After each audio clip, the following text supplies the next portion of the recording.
Hello guys, welcome back to my YouTube channel. तो आज हम एक्सप्लेन करने वाले हैं the old man and the sea, जिसे अर्नेस्ट हेमिंग्वे ने लिखा, जिनका जन्म ओक पार्क इलिनॉइस में 1899 को हुआ। उनका डेथ सुसाइड करने की वजह से 1961 में केचम इडाहो में हुआ। तो यह स्टोरी स्टार्ट होती है क्यूबा के हवाना के कोस्ट से, जहां एक बूढ़ा फिशरमैन सेंटियागो रहता है, जिसकी वाइफ का डेथ हो जाता है और वह बूढ़ा आदमी 84 दिनों से एक भी मछली नहीं पकड़ पाया। यह बात इसके लिए बहुत ही बदनामी की बात थी उसके फिशरमैन कम्युनिटी में। इसके साथ एक मैनोलिन नाम का लड़का रहता है जो इसके साथ में मछली पकड़ता है, पर उसके पेरेंट्स उसको फोर्स करते हैं कि वह कोई ढंग का मास्टर पकड़ ले, क्योंकि वह खुद तो 84 दिनों से एक भी मछली नहीं पकड़ पाया, तो वह तुम्हें क्या मछली पकड़ना सिखाएगा। लेकिन ये मैनोलिन सेंटियागो की हेल्प करता है, उसकी बोट को समुद्र में उतारता है, चढ़ाता है। मैनोलिन भले सेंटियागो के साथ मछली पकड़ने नहीं जाता, पर फिर भी वह सेंटियागो की मदद करता है, उसकी केयर करता है, उसका ध्यान रखता है। इसके बदले सेंटियागो मैनोलिन को अच्छी अच्छी कहानियां सुनाता। एक दिन की बात है, सेंटियागो अपनी बोट को गोल्फ ऑफ मैक्सिको की तरफ ले जाता है और वह मछली पकड़ने के लिए कांटा को लगाकर मछली पकड़ने की कोशिश कर रहा है। एक तरह से हम कह सकते हैं कि वह अपने लक को आजमा रहा था कि उसे कहीं भी एक मछली मिल जाए। फाइनली उसने एक 10 पाउंड की टूना मछली को पकड़ा और वह सोचने लगा कि आज इसी मछली को खाएंगे। कुछ ही देर में उसकी रस्सी में एक झटका सा आया। ऐसा लगा जैसे उसकी हुक में एक बड़ी सी मार्लिन मछली फंसी। मार्लिन एक बहुत ही बड़ी मछली है और ज्यादा बड़ी होने के कारण सेंटियागो उसे खींच नहीं पा रहा था, बल्कि वह मछली ही उसकी बोट को ठेल रही थी।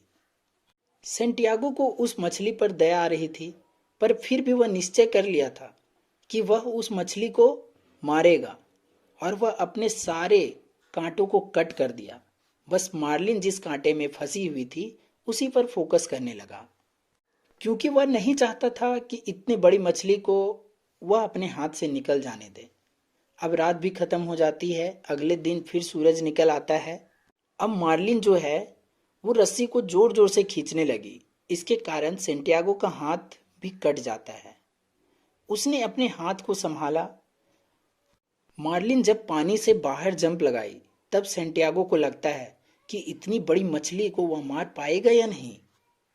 अब सेंटियागो उस मार्लिन को अब एक अपने भाले से मार देता है और अपने बोट के एक किनारे में उसे बांध देता है और अपने घर क्यूबा की तरफ जाने लगता है।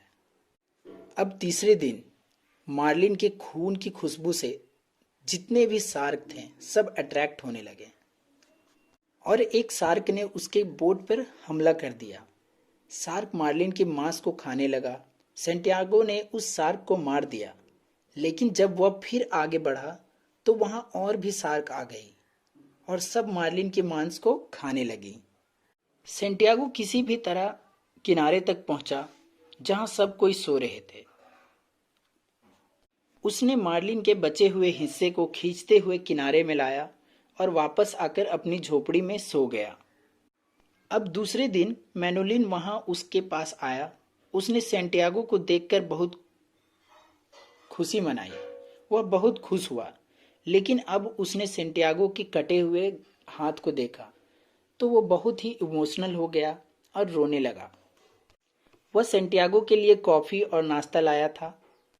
अब जिस जगह में मार्लिन मछली के कुछ बचे हुए हिस्से बचे हुए थे, वहां पे फिशरमैन्स, जितने भी वहां पे फिशरमैन्स थे, उनका क्राउड इकट्ठा हो गया उस मार्लिन का स्केलेटन को देखने के लिए।